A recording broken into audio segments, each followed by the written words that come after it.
Welcome to another episode of Unraveling Success. Today, I'm very excited to have Aaron Miller with Miller Brothers Auto Repair with us. Aaron resides in Somerset, Wisconsin, and with his beautiful wife, Stacy, who I believe is your high school sweetheart. Yep. And Mm-hmm. then they have Yep. two very young adult children, and that would be Jacob and Emma.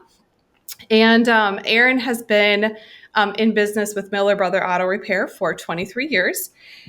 But before he got into starting Miller Brothers Auto Repair, he has done all sorts of other jobs like a gas station attendant, a truck driver, and for both grain and cement. So if you're sensing a little bit of a theme, there's a lot of automotive in all of that.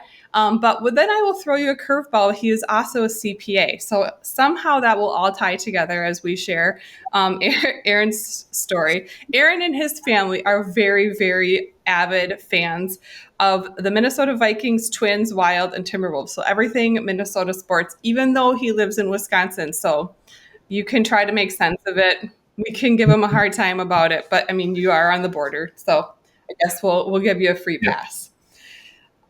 So Aaron, thank you for joining me. And let's just jump right in. And if you want to kick us off and get us started by sharing what your definition of success is. So, my definition of success is achieving things that the former version of myself didn't think were possible, and continuing to do that over time. Just keep beating the old me in whatever areas that is. Because I think we lie to ourselves. We have these false ceilings that we think we just can't break through, and then somebody comes along and speaks into your life or whatever and gives you that hope and courage, and then you blast through that ceiling, and then all of a sudden it's like a torpedo that goes off, and then you're like dominating over what you used to do, and then I don't know. So that's what I've seen, anyways, over the last probably 5 years of just really overcoming a lot of stuff that I didn't think was possible. Yeah, breaking through the ceilings, taking off the blinders, expanding your capacity. Yeah, I love that. That when you shared that with me, I felt like that really that is a very condensed and concise definition, because just continuing to be the next best version of yourself and expanding your capacity and the impact that you can have, not only in your business, but then that trickles down into like all the other areas of your life. Because one of the things I've come, and this ties in with what you were just saying, but like our businesses will only grow to the edge of which we grow ourselves. So that's all tied. And so like your business can't bust through those ceilings if we're not engaged ourselves in, becoming the next best Aaron or the next best Beth. Yep. So it's just fun to see too. And one of the things that I can say, like that I've noticed with you since I've known you now for, I don't know, probably 12, 13 years. Yeah. About Yeah, 2008. it's been a minute, right? So it was now that I can see that trickled down to your kids, and so then it becomes generational. And I have in my family, like with my kids, they've seen that too. And so you can see how those mindsets are different. So so I really like your story about how you started out you did truck driving, and that was before CPA, correct? Okay. Yep. So right out of high school, I got my commercial driver's license and got a job driving cement truck. But it was a union run deal, and there was a few of us that were non-union, and so the union guys got to work every day. Those that were non-union, you had to wait by the phone between 7 and 9 in the morning every day. Find out if you worked that day. I love the job, and if I would have stuck it out, I might still be a cement truck driver today. It was great fun, but I was 18 years old, and it'd be a beautiful sunny day, and I don't work. So that didn't cut it, even though I loved it. So I only spent a month there. And then I got a job at a feed mill in New Richmond. And so that was 50 hours a week for half the pay, but I got to work every day. There's consistency. And so I'm driving around to all the farms and delivering corn and mixed grains and all that stuff. So super interesting, really hard work. But so that was and then from there, so that was just like summer jobs with that. And then my plan originally was to go be an eye doctor. I did not know that. That's what I wanted. That's what I wanted to be. So, and Stacy and I, we both went to New Richmond High School, and I started dating her when I was a senior and she was a junior. And then I went off to UW-Madison that fall to study to ultimately be an eye doctor. And so Stacy's in her senior year at New Richmond, and I'm a freshman at college. I hated it. I went home every single weekend to see her, and ultimately dropped out in November so I didn't even make it a semester. So I quit. I moved back home. I'm like, what am I going to do now? So back then, Anderson Windows was a big employer in our area, and I had a lot of friends that worked at the factory, and they did really well there. It was a great time for that company. So I'm like, well, I'll just try to get a factory job just to see if I even like that. So I worked in a factory making electric motors for Dirt Devil vacuum cleaners. So I did that through the winter, hated it. And then I went to I worked for the New Richmond Parks Department. Then in the summertime, mowing grass and all that, and I loved it. It was a lot of fun, getting the baseball fields and everything ready. And then, so that fall, I'm like, well, I guess I'm going to go back to college. And so I went to UW River Falls for Park and Rec Management.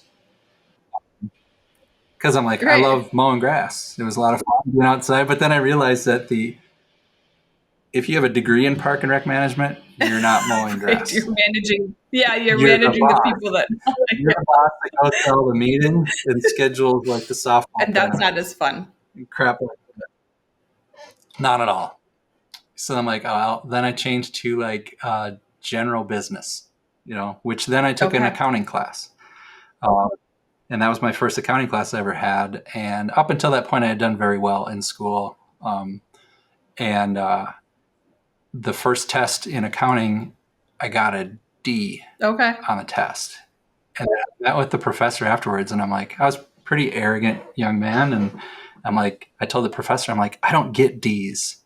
And then he took me aside, showed me how it works and all that. And then I'm like, And then I did well in the accounting class. I'm like, accounting.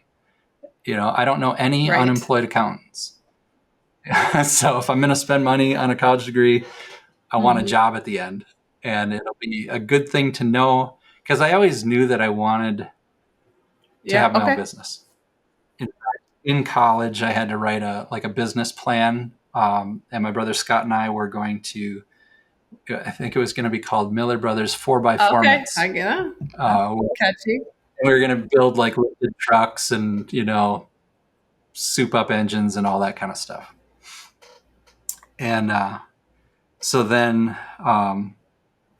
ultimately I graduate from college. But in the meantime, during the summers, Scott and I were mud racing. So we had a Jeep CJ5 that we had a 480 horse engine in it. And so Scott and Stacy and I, on the weekends in the summer, would cruise around the state of Wisconsin racing this Jeep in the Central Mud Racing Association. And we did pretty well with that. We did that for like 5 years. So all through college. And then I ended up ultimately getting a degree in accounting and got my CPA license. And then I got a job at at the time it was McGladrey and Pullen, which was like the 7th largest public accounting firm in the nation.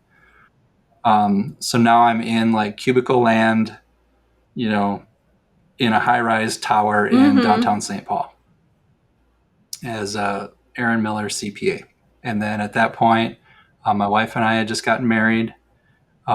She's a nanny for a couple in the cities, and then I'm a CPA. And I was in their financial institutions area, so I audited banks and credit unions. Yeah. Terribly boring. I did not care at all about what I was doing. And I didn't know what I was doing. So the manager on the job would have me ask a bunch of questions of like bank presidents. I don't even understand what I'm asking. So if I wasn't clear and they'd ask me a question, I'm like, it was just so awkward. So then the accounting firms, they had an office in St. Paul and Minneapolis. And at the time we were living in Hudson and I was commuting, and then they merged the offices into Minneapolis. And so now I'm working in Minneapolis, which increased the commute. And back then, I think parking in the building was like $14 a day. So I'd park out by the Minneapolis Metrodome for $3. And I had a 15-minute walk, in my wingtips and my suit and tie, all that crap. So I was the only accountant that any of the accountant friends that I had knew that was mud racing. Yeah, where two worlds collide, right? President of the St. Croix Mudders 4-wheel drive club. I'm planning like field parties and stuff like that. And we put on the big mud race at the county fair and that kind of thing. Yeah, so I kind of stuck out at the, especially firm. When you moved to Minneapolis, I'm sure even more so. Yeah.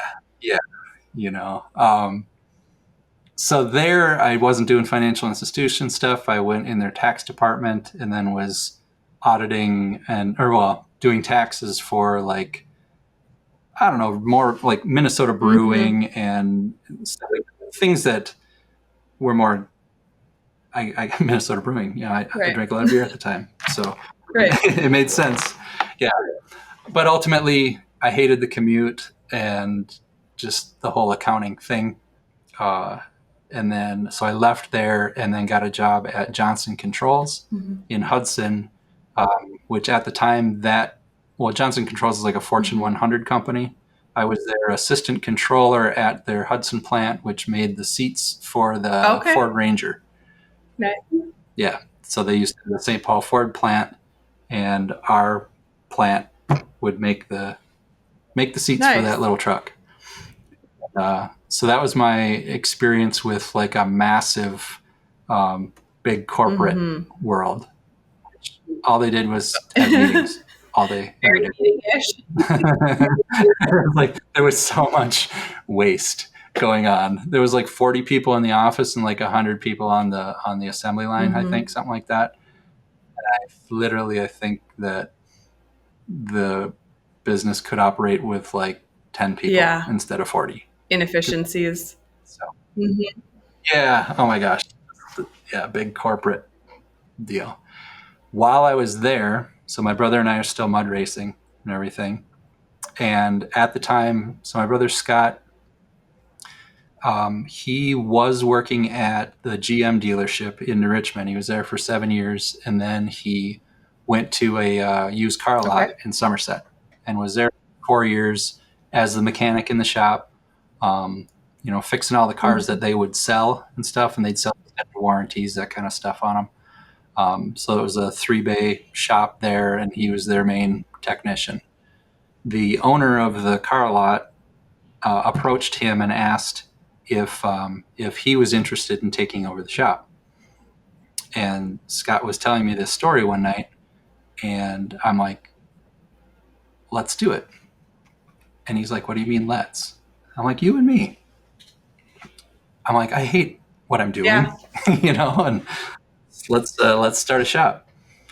And so while I was at the Johnson Controls, I got us incorporated, and my sister was a graphic designer, so she helped with our logo. And and I'm asking all of my coworkers, what do you think of this and this? And so they were helping me set up the business, during work at Johnson Controls. But ultimately, January 2nd, 2001, quit my job as a assistant controller, and then started up Miller Brothers Auto Repair in the back of a used car lot in Somerset. Now, the front of the car lot was sold separately. So a couple of guys from one of the big dealerships in the cities came in and started doing car sales. And Scott and I were doing auto repair, completely separate businesses. And then we had an agreement with them to, fix all their cars at a reduced rate and, low markup on the parts and all this kind of stuff. And we were very busy. They kept us very busy. No, I bet. Made nothing. We just busy. We didn't know anything about being profitable. You got to cut your teeth somehow. You'll learn quick. Working our butts off, and the dynamic of being our own business within that building. People from the outside, if they bought a car, they didn't understand that we were a separate business. So they'd buy the Chevy Cavalier with 120,000 miles on it, right? And then it's typically about a month later, because that's when they make their first payment. They like the car until the first payment. Then now they notice the oil leak on the ground. And then they call us and they're like, hey, I just bought this car from you guys, and it's leaking oil. And I'm like, well, first of all, you didn't buy it from us. We're a separate business. We just share the same building. But bring it on down. I probably already know what's wrong with it because we inspected every one of the vehicles before it went on the lot. And I'm like, it's your valve cover gasket or whatever. It's like, well, how'd you know that? I'm like, because we already looked at it. Well, why didn't they fix it? I'm like, that's not my business. I'm not going to lie to you to say I don't know what's wrong with your car. So it was just, it was super awkward. And it just really made me want to get out of there. And then we went through a couple different owners of the car lot up front. So we went from a time where there's maybe 40, 50 cars on the lot for sale. And then that first round of guys, they went out of business or whatever. So now there's like the 6 cars we're working on and nothing else. So it looks like the place is completely closed. So that's when, back then, we ran a big ad in the local newspaper every week. Yeah. Because, internet was still dial-up back then. So that's how we advertised to stay in business. And then another round of car salesmen came in, and that was kind of a mess too. It's just really super challenging because we shared one bay out in the shop. So we couldn't even lock up our shop. I wouldn't like that. On the weekends. They were open on Saturday. We weren't. So it was not cool. But during that time, then in 2003, we had the opportunity to buy some land to build a future building. So we bought a couple acres on the other side of town. And then in 2005, we were able to build a 5-bay shop at our current location. And that was up until that point, as far as the bank is concerned, we did really well. We had exceeded our predictions and all that stuff. So they're like, basically, how much money do you want? And I'm like, all of it. And so we built a really nice place. And then it's like, holy crap, now we have this big mortgage, and, now we need like cars, and a lot of them, like right now. So we're 2005, 2006, we're doing a lot of marketing. We're trying to get the cars in the door. We were doing a monthly newsletter back then, to our existing customer base. And then we started using that same newsletter and bought a list, and we're mailing to more people to try to get more people in the door. And it was working. We were getting more cars. We're getting busier. So now we're hiring people and by like 2008, we had 2 service advisors. We had 3 technicians out in the shop, plus my brother Scott. We had like a parts kid, stuff like that. And but still at that point, I still didn't understand how to be profitable. Our sales kept going up, but we weren't making any money. And that caught up to us. And by, I want to say right around the recession time, well, now even a little bit before that, as we were growing, we need more money to keep growing. And so I kept getting all these credit card offers in the mail with the, no interest, whatever, for 18 months, that kind of thing. So I took advantage of a lot of those just to keep things going. And I would mark them on the calendar when they would expire and stuff. And then, do the balance transfer check things. And I got really good at that. So I was able to keep the interest rate down, but the debt kept going up. Yeah. I'm like, well, we're still growing. Sales are keep going up. We can do this, And then the recession came and of 2008, and our sales dropped like $250,000 in a year, and then another 100,000 after that. And then all of a sudden I can't pay this stuff. I'm now making the minimum payments, and I've got 7 credit cards with $135,000 in credit card debt. So stressful. And it felt like every day I went to the mailbox, there's another freaking credit card bill. It just was like strangling me, And I'm super frustrated. I think right around in there, we put the shop up for sale. So through some, commercial sales thing. So nobody knew like about through it. A broker, so it's private. Yeah. Through a broker. Yep. And we had a contract with them for a year. And then we did get a buyer. But at that point, recession and all that, the banks were really tightening up and weren't really lending much unless you had a lot of cash. And ultimately that guy didn't have enough cash to be able to do the deal. So the bank denied him, which was a blessing, because we were going to sell the place. Stacy was a preschool teacher, so she could get a job wherever we moved to. We were going to move to Colorado, and I was going to go work at some 4-wheel drive shop and be like a manager, something like that. But ultimately, it didn't work out. And I'm super grateful that it didn't. At the time, I was in the Rotary Club. And so I knew several attorneys in there. And I met with one of them because we're still sitting there with this huge credit card debt and all this. Things aren't going well.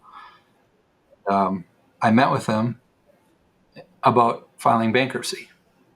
And he said, well, how far past due are you on your credit cards? I'm like, I'm not. We're current on everything.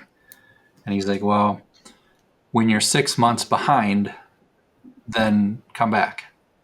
And I'm like, that's how we do this? He's like, pretty much. I'm like, well, crap, I guess that's not an option then, because I can't do that. you know, I can't. So at that point, I think I read Dave Ramsey's Yep. Financial Peace, and then just said, I got myself into this mess. It's time to dig myself out.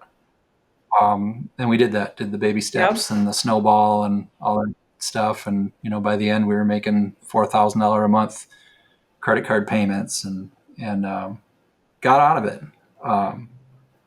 And then during that time realized we have to be profitable at what we do or we can't exist. The auto repair business is constantly changing. The tools that we need to fix. I mean, you look at the cars that are on the road today with all the,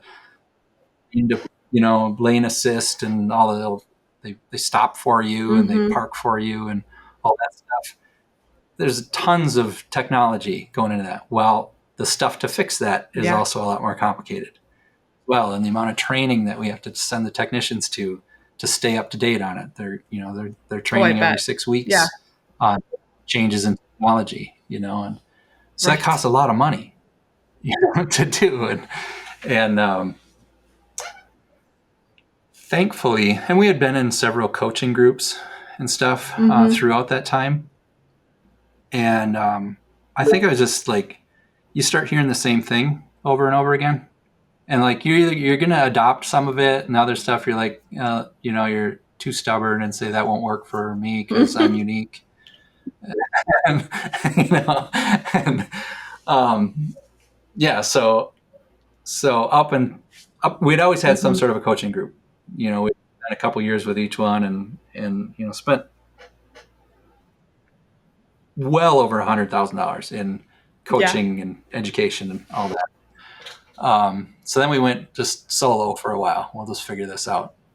And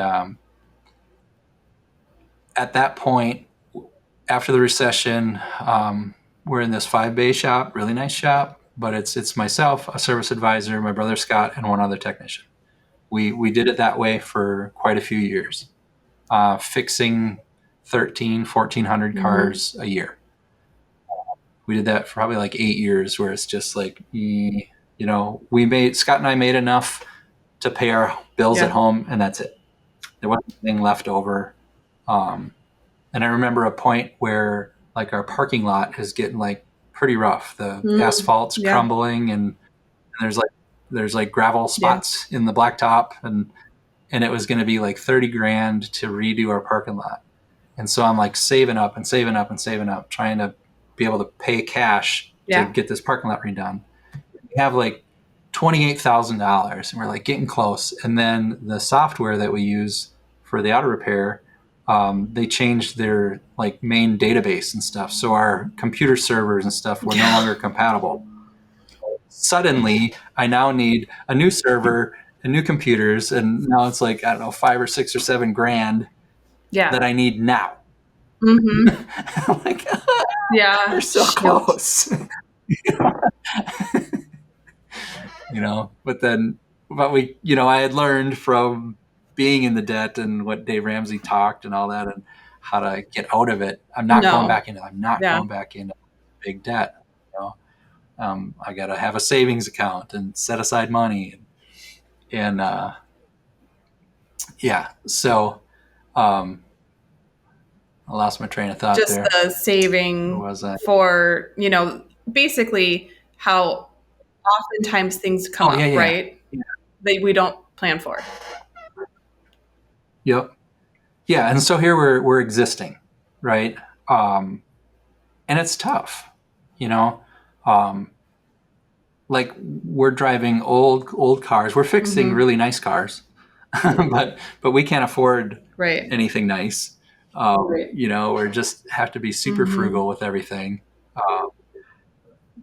Not that life was bad, but it's, we're raising 2 kids and I don't know. It's just a lot of hard work. And then I came across a guy on a Facebook group named Aaron Stokes who had he called it Shop Fix Academy. And he had like this DVD series on how to run an auto repair shop. So I bought this DVD series, and it was like 6 discs or something like that, and watched every bit of it. And he had like really good ideas and like stuff that we could implement right away. And so we started implementing some of the things to change how we did stuff inside the building and how to have a better customer experience and that. And then we're starting to see some traction from that. And then found out he actually has a coaching group, which I didn't know anything about at the time. And then as soon as I found out about it, like 2 days later, they're having a conference down in Nashville. And so I called to inquire, and they're like, "Oh, we're having our, quarterly conference." I'm like, "When is that?" "Oh, it's in 2 days." Then I look at I'm like, well, I'm not really got a lot going on. So 2 days later, I'm in Nashville. And so that was January of 2019. And I was like we were right around the 200th shop that had joined that group. So now we're meeting shops from all over the country. And part of the difference, so we're in Somerset, Wisconsin. The village of Somerset has like 2,500 people. The township is like 4,500. A lot of the coaching groups were like one size fits all. So if you got a shop in downtown Minneapolis, you should be able to apply the exact same things as rural Somerset, one generation off the farm. Yeah. Different world. But they're different. Yeah. And now I'm finally meeting shops that, there's literally some shops in ShopFix that are like in cornfields, 20 miles from town, that are absolutely crushing it because they learned how to market their business and became a destination in that. And so we just learned a ton through that coaching group, which we are still very involved with today. But part of that growth then gave us the confidence in 2021. We went from a 5-bay facility to a 10-bay. So we doubled, we did a big addition on the shop. And it's beautiful. It's very impressive. Thank you. And it's well insured. That it is.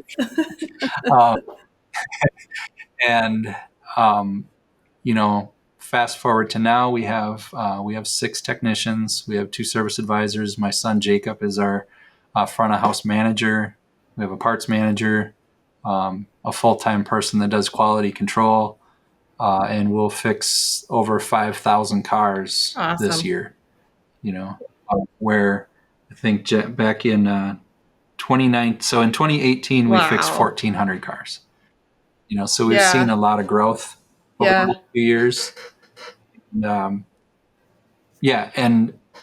I never thought that our auto repair business could do over $1 million in revenue in a year. That was that ceiling that I just, from 2001 to 2019, we had never done it.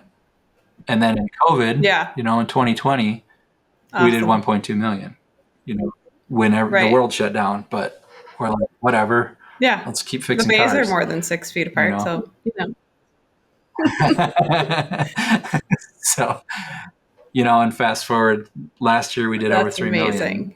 Congratulations. And so in just like a short period of time, we just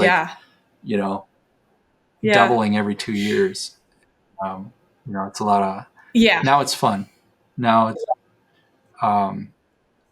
and last April, a year ago, April, my wife and I bought out my brother's interest in the company. So my wife and I are the owners now. My brother is 8.5 years older than me, so he's looking to retire pretty soon. He's an avid fisherman. Just wants some freedom in his life. And, he's an empty nester, and so that's all in the works. And so he's still he's an employee here, but he'll be with us for another couple years.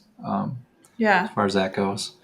Talk to me a little bit about being in business with your brother, and then it sounds like Jacob is now your son is now working. I know full time in the business, and just what that experience has been like for you working with family, and I can chime in on this too because Adam works in the agency, and just kind of the dynamics of decision making and navigating business decisions, but then you still have, you still have your personal relationship as siblings, right? And how has that worked? Yep. Before we opened the shop together, we were really good friends. With the mud racing and actually even when I was an accountant, accountants aren't super busy in the summer. Yeah. So I'd take a lot of like half days and whatever. And at that time, I'd go visit him at his shop, wherever he was working, whether it be at the dealership or at the car lot. So I enjoyed hanging out in the shop and stuff. So that's probably part of why this all happened. But we were pretty close friends. We did a lot of stuff together. We, had the mud racing Jeep, but we also had a trail riding one that we'd build together on Friday nights and whatever. Once we started the business together, I was super stressed out. This is this new industry. I've got to learn it from him, because he's been in it most of his adult life at that point. And so he's the oldest in the family, and I'm the youngest. You can't ignore the birth order dynamics. There's a brother and a sister in between us, and so he knows what buttons to push to, irritate me, and he would do that a lot, just because it was fun for him, and I'm like stressed to the max, and I'm trying to ask him a question, and he'd come up with something sarcastic to go back, and it was awful. There was a lot of days in the early years where there would be shouting matches between us. I remember a time where there, a fist was drawn back, and neither one of us took a swing. But I don't know how many times I quit at lunch. And I'm like, I'm never coming back here. And then I'd go eat lunch, and 45 minutes later, recalibrate. Time to go back. I got to take care of our customers, Still got to finish that brake job and take care of Mrs. Jones, And so that happened a lot. And I remember, like, in the first couple of years, my whole family would go to a resort on a lake. And our friends had a resort up in northwestern Minnesota, and we would spend the week up there. And so now we're doing it, with my brother and his family, along with our siblings and some aunts and uncles and stuff. And like, actually the vacation I needed was away from him. So Stacy and I think we ended up leaving early from vacation just because I'm like, I gotta get away. But it was really hard. And it really damaged our relationship.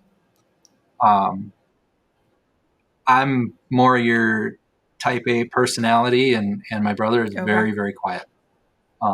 He's super smart. And he's like he was the ASE Master Technician of the Year for 2015. So the best in the nation at the tests and stuff. So he's super smart, but very, very quiet.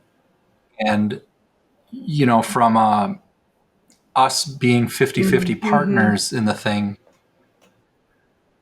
if he did have an input on what we should do with the business, I would usually override it with my idea. So I probably didn't give him much say, in the business, because it was my way or the highway, because I was pretty arrogant and just really a driver, and I know that did damage to like his family, his wife and all that. I think there's probably a lot of resentment stuff there. As we grew and stuff, it got better because we could there's more employees to insulate, so that we're not having to be direct. And the pressures are just different too. Yeah. yeah, and also ultimate, his whole time in this business as Miller Brothers, he's been a technician in the shop. I've been the one that hires and fires and does the marketing and the accounting and so I see the checkbook and I see that we need to finish this brake job and this oil change or we can't make payroll. Yeah. Or we're not going to make payroll. So guess who's going over to the credit union, getting a cash advance on their personal credit card, bringing it over to the business bank, putting the money in on Friday so that payroll clears. And then a couple of big jobs will finish up on Monday or Tuesday. And then I'll go back to the credit union and pay out in advance. That's how I did that a dozen times. Yeah. It's just like, so stressful. Yeah. And, he didn't wear that. Right.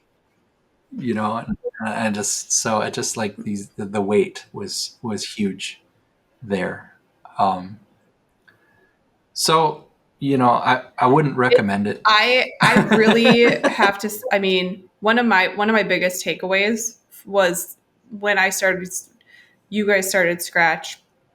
I also started Scratch, and I don't think you ever can fully understand how unprepared emotionally you are to start out something from scratch, and the emotional roller coaster and this pressures of it is like a refining fire. And I think ignorance is bliss, right? Like I look back at it and I know you would say the same thing. Like, you love where you're at, and it is fun now, but man, those early years there's something. Yeah. So I was showing my son Jacob our financials from the whole history of our company, and we had several years there where we lost 30, 40, even $60,000 in a year. Like, we didn't have the money to lose. It wasn't like we had a big savings and it disappeared. No, we went from zero and went negative. That's where all the credit card debt was.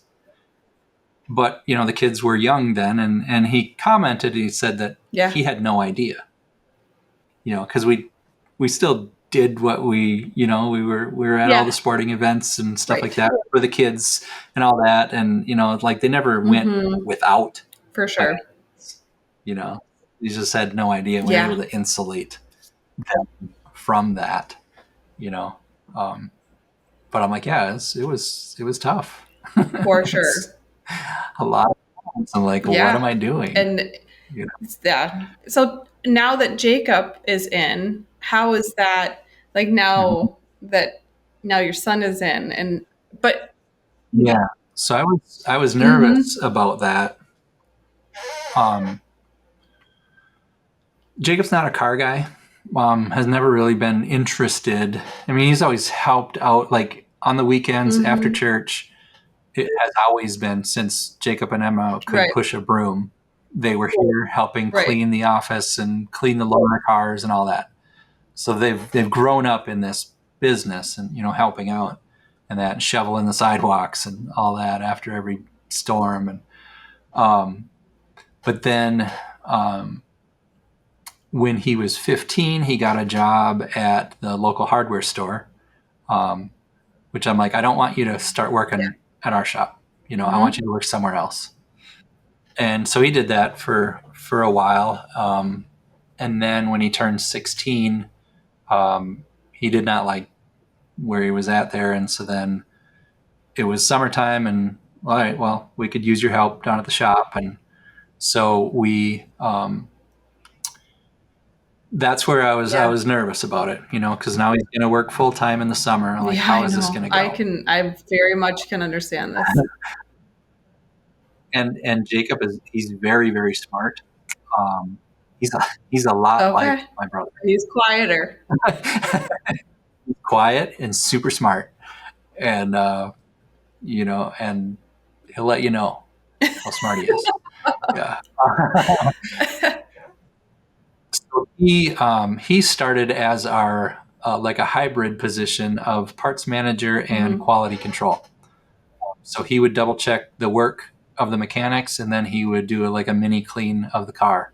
And then he would be in charge of ordering all the parts and stuff when our service advisors would sell. So he helped create this new role that we hadn't had before, which was one of the things that the coaching group teaches you. Have a parts person and have somebody double checking the mechanic's work, which most repair shops do not have that role.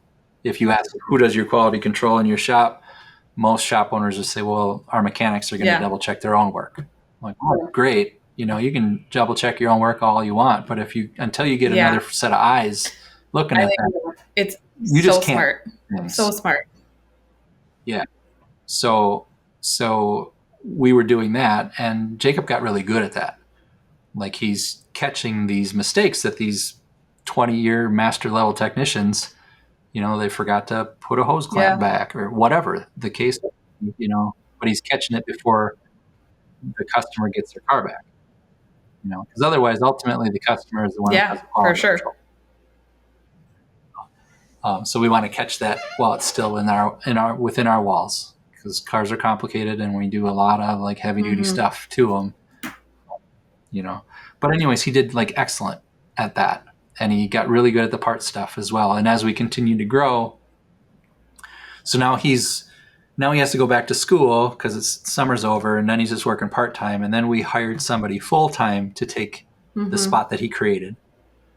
And then he's just working after school. And then he was going to go to school to be an engineer. So he got at Platteville, UW Platteville was where he was going to go, which is a pretty good engineering school. We went down there for the orientation and all that. And that's like right when COVID was going on. And they want to do like weekly tests of your, test you and all this crap. And he's like, I don't want anything to do with that. And then, so he changed his mind. He's like, I don't want to do this. I'm like, well, I'd love to have you at the shop. So he didn't go to school. He didn't, he just decided to change his mind. And then he came on board with us full time at 18 years old, and became our parts manager. And at that point, we were big enough where we had a full-time QC person, I believe, at that point as well. And then as we continue to grow, he would continue to take on more and more tasks and responsibilities. And everything that he has done at this shop, he's really excelled at. Really good. And I would say it's been really awesome working with my son. He's got a lot of great ideas. He makes stuff happen. And now it's just a lot of fun. He'll be 22 here pretty soon. But watching him coach our service advisors, and now we just hired someone to take some of his responsibilities away, just taking on too much. So now he's training that individual in. And so now he's basically our front of house manager, and just makes sure that we are putting out a quality product, and the advisors consult with him when they have a challenging, how do we do this? How should we go about this? And so he's the one that they go to, which then, for me, now I do the accounting and the marketing and hiring and firing. And then I lead a weekly meeting, and just, keep in touch with all the mechanics and the advisors and that. But Jacob's the go-to guy for the daily operations things. And he and I, as we talk and dream about the future, we'd like to, once we max out this facility, which we've still got plenty of room to grow here, We're looking towards multiple locations and that kind of That's thing. awesome. So it's fun to, throw that vision out there, and I get to do it with my son, who's now he's invested. Yeah. He can see what's possible. And a big part of it is to do with that coaching group we're part of. Because now, when we first joined, there was like 200 shops. Now there's well over 1,000. Well, that was going to be one of the questions I had is, you had mentioned that you had been really invested in coaching. And actually, this is something that I get very hesitant about. Like, I'm a part of a number of different masterminds, and I have some mentors, and I have accountability partners. And I know I actually need to hire a coach. And I get very wary and very nervous when it comes to that world because everybody can call themselves a coach. I feel like I attract every coach that wants to coach me, but I also look to see, are you someplace that I want to be? Have you been where I want to go? And, one of the things you mentioned is you'd always been in coaching groups, but it doesn't seem like, you busted through the ceilings and your blinders came off that needed until that the age of the Shop Fix Academy, right? That's really what was like your turbo boost for your growth. So where was the difference? Like, how is that agency or Shop Fix Academy? How is that different than the other coaching? Basically, even just so to take it a step further, than like, how would you go about vetting out, a coaching situation then? Well, their motto is fix the owner, fix the shop. I love that. And their vision is to help stop the ordinary small business from destroying the ordinary small family. Okay. Yeah. Yep. That's kind of their mission. And the way they go about it, so Aaron Stokes is the founder of it, and does a lot of the teaching of stuff. And he's like a couple years younger than me. Started down in Nashville in a barn with a double wide trailer and just dirt floor.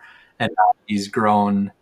I think he has 9 shops right now, plus this very successful coaching group, and he's doing extremely well. But within the coaching group, they call them tribes. So you have a smaller group within. So we're not just trying to compete with 1,000 other shops. They distill it down into maybe 15 to 20 shop owners in a tribe, and then you have a coach of the tribe.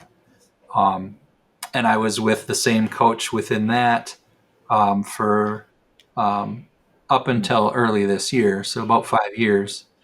But then I felt like, all right, my coach and I just kind of became so friends. The accountability goes out the door. I was no longer the student. It was just we're friends. And in fact, he came up and visited our shop. And, after he does the walkthrough and everything, he's like, I don't really have any feedback for you. And I'm like, okay, that's cool, but I need feedback. I need to keep growing. And so what you just had mentioned about now I have a different coach within ShopFix that is at a place that I want to be. He has a bigger shop. He does more revenue, has more mechanics. At a single shop, he has 4 shops, but his biggest one is bigger than ours. And I'm like, how do I get there first? So that was a change a couple months ago, to pick his brain. Because now he is where I want to be. And so there's a lot of that. Plus just the camaraderie and stuff of, we go down to Nashville every quarter. I've been going down to Nashville every quarter since January of 2019. However many times that is, it's a lot. So in that process, you get to be pretty good friends with other shop owners. And some are like fun rivalries. I've got a friend he now has 2 shops down in Athens, Georgia, and we were doing similar revenue, and then I beat him last year, and now he opened his second Yeah, shop, and so yeah. we'll see how that goes. There's It's constant good though. That's banter so good. and stuff. Yeah, yeah, because it's Yeah, pushing each of us, and then like, like how'd you do this month? yeah, So we're like competing. He's on a busy road in a college town yeah, in Georgia. So it's very different, but yeah, the same. And we get you get to share we all have the same problems. It doesn't really matter if you've got 10 shops or just one shop. We're still employing people and dealing with the automotive yeah. customers and stuff Right. like that. So we share the war stories and all that. But just the way that this whole thing Yeah, is designed, um, it's just, and there's no yeah. contract. That's They're not another trying thing. to If close the door if they're not behind you. delivering, you can go at Right. any time. You know, um, and they've branched out, and so there's shop fix, and then there's Okay. sales fix to Yes. train your service advisors. There's tech fix That's to wise. train your technicians. There's financial fix, so they bring in like super smart wealth Mm-hmm. management folks, to help you structure all your stuff Good. for your finances and all that. Because as you grow and have success, they're providing experts to Mm-hmm. help you. For most repair shop owners, this is total unventured Yeah. Well, territory. it Yeah. is like the E-myth, right? That the technician oftentimes becomes the owner, and those skill sets that you need to fix a vehicle versus running a profitable business, those are not the same. So I'm sure that, Yep. you run into that a lot. I know on the insurance side, it's true too. Like agents will become agency owners, but the skill sets you need to become an owner are not the same as it is to be an agent. And so, you know, yeah. And I think too, part of it, as I think you alluded to it earlier on, is we have to keep pushing to be Mm-hmm. better ourselves. So I read a lot of books Yeah. on leadership and just how do I get better at Mm-hmm. what I do, so that I can provide more opportunity for those that have trusted me with their income. Yeah. Service advisors and technicians, and that all have families that are relying on the success Yeah. of this business. And that's what drives Mm-hmm. me now. Is I love it when I can hire somebody and Yeah. improve their situation, financially, just all the stuff, and watch them grow and watch them go from renting a place to buying a Mm-hmm. house and that kind of thing. That's Yeah. I Me love too. that part. Building people and seeing the impact that you can have on them. And also, I mean, and the flip side too is just also realizing, not from an anxiety filled spot, but like the impact that you have, like the decisions that you make within your business, making sure that you're keeping a healthy organization, because there's an increasing number of people that are relying on your decision making within the business and keeping it healthy. um, you know, like how many lives depend on that. Yeah, Yeah. the culture. That's what I'm finding too as we grow, Yes. protecting the culture. I've made a lot of poor hiring choices. I just think everyone's Yeah, awesome I during the know. interview. And then they come to work and I'm like, what was Yeah. I thinking?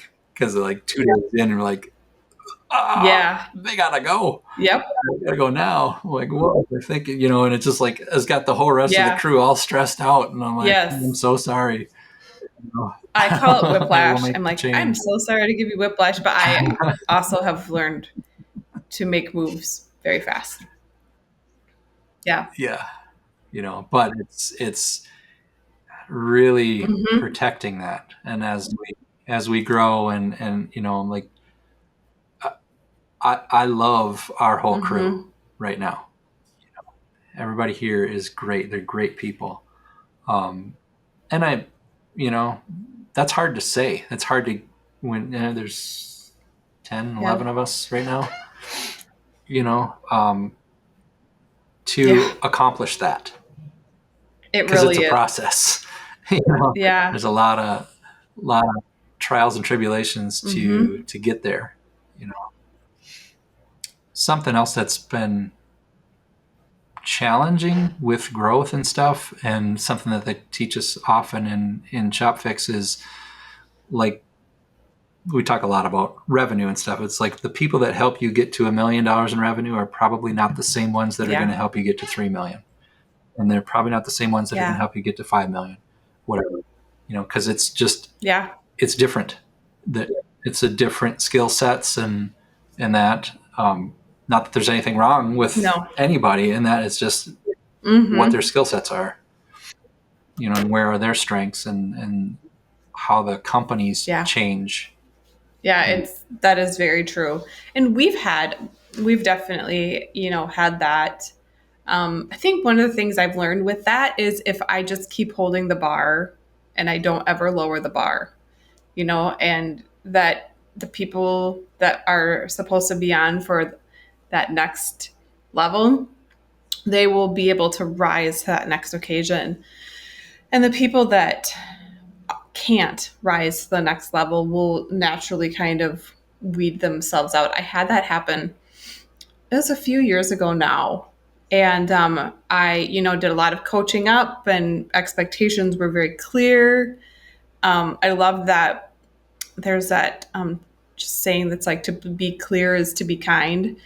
So the expectations were clear. The bar was not coming down. And I knew she would weed, herself out. And it was actually in the best interest of the organization with this particular situation that she was the one to weed herself out. And she did. And it was like one of the neatest moments because she gave a resignation letter and she just said, I understand fully what you need me to do, and I actually can't do it.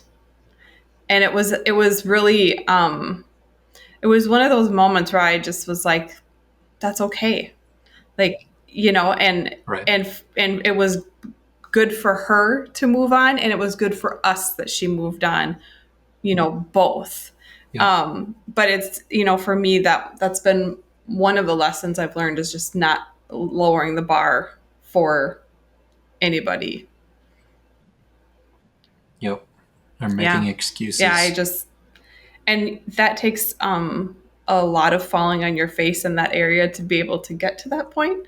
But I remember when I got to that point that it was a peaceful exchange. There was no hard feelings. We've stayed, not like besties in touch, but generally like in touch. Like I know what's going on, and Yep. and this, where she landed, was a perfect spot for her, you know.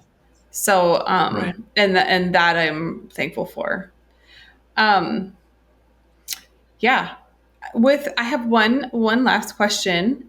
Um, so we were talking about leading people, which made me think, oh, leading people, and this was where my head tracked, that we're in a multi-generational workforce.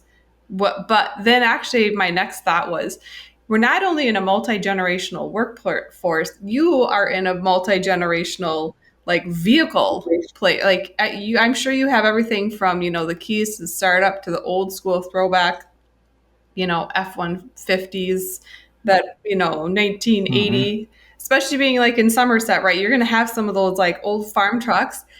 And then you're going to have like Yep. the Teslas that roll in. And just, Yep. how do you, I guess this is a 2-point question. Like, how are you managing keeping your team fully prepared for this variety of vehicles? And then Yep. also this the second part of this, because it's more of a technology question, is one of the things I've seen, especially since you've been in this coaching group, is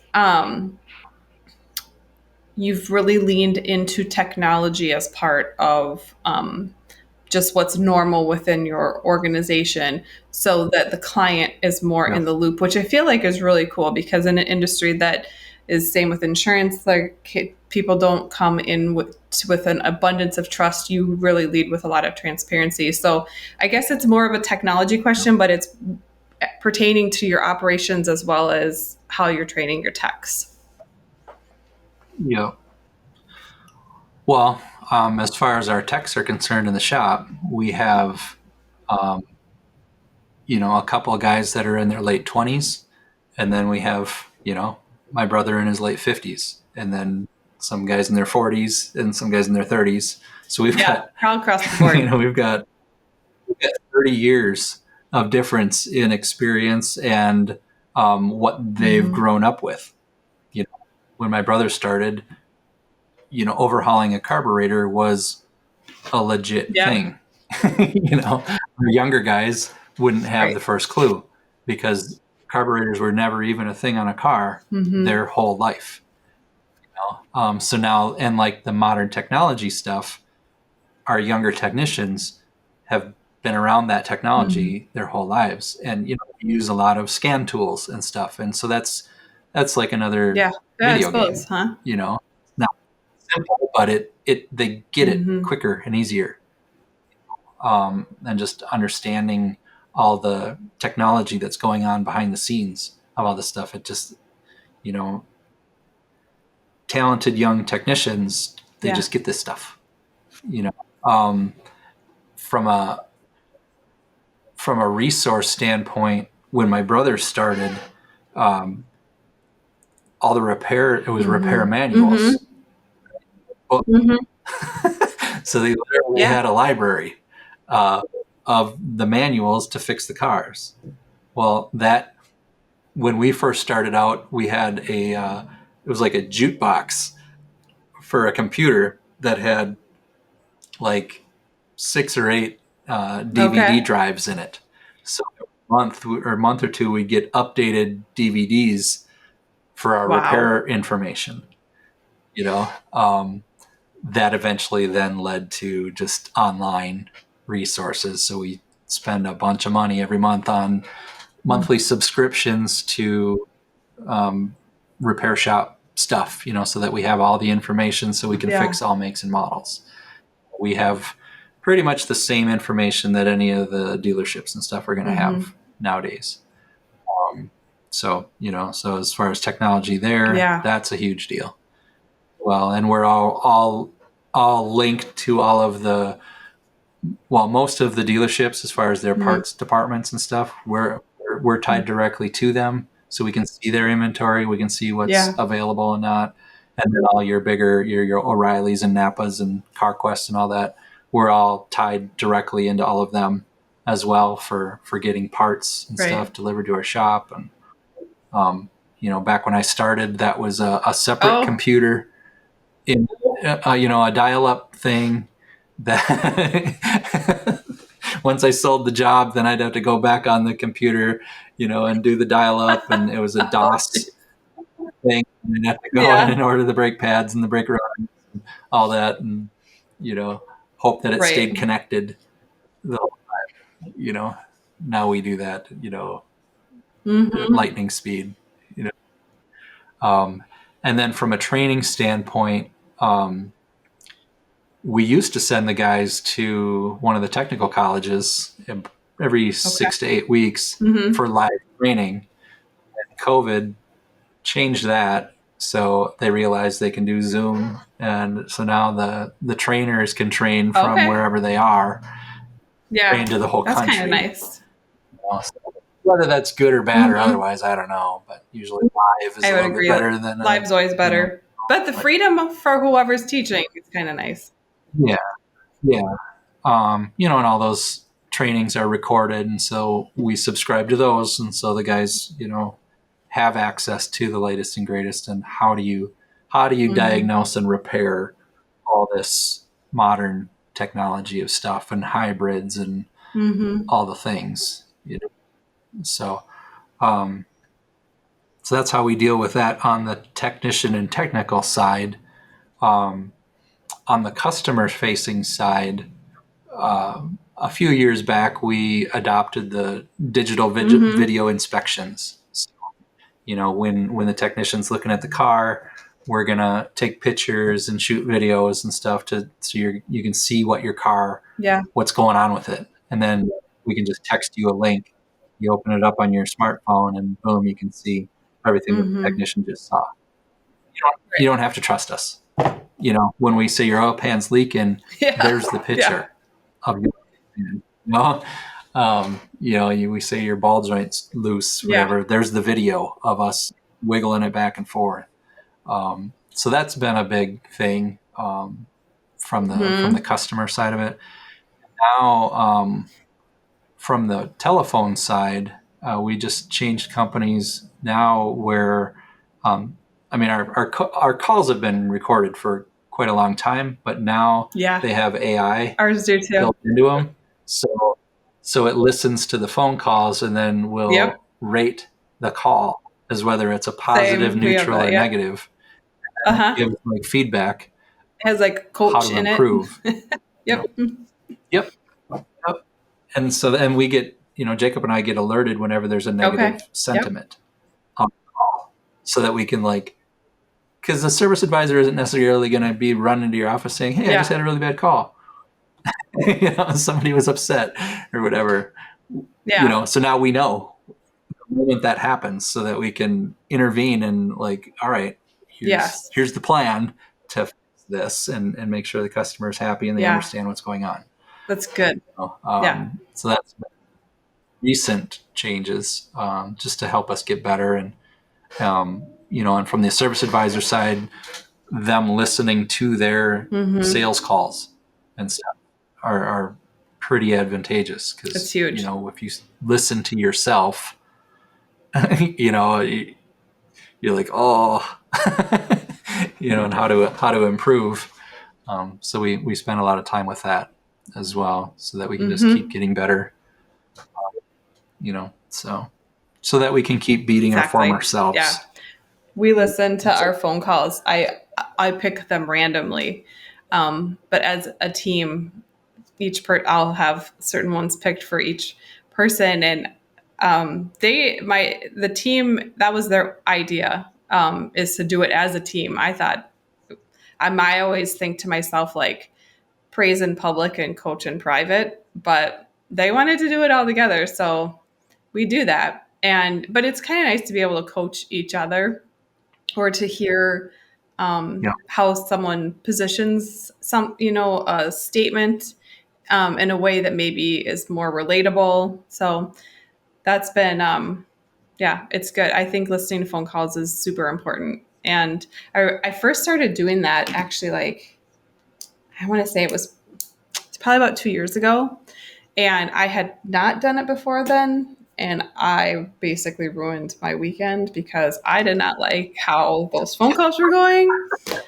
And we jumped on that real quick. And I'm, thankful that the team is very, it's a very psychologically safe environment. They know that I'm not there to nail them, to rip them apart. So, but we leaned into that pretty quick, because I was like, you guys, this sounds like, most other insurance agencies, which is not what we're trying to be.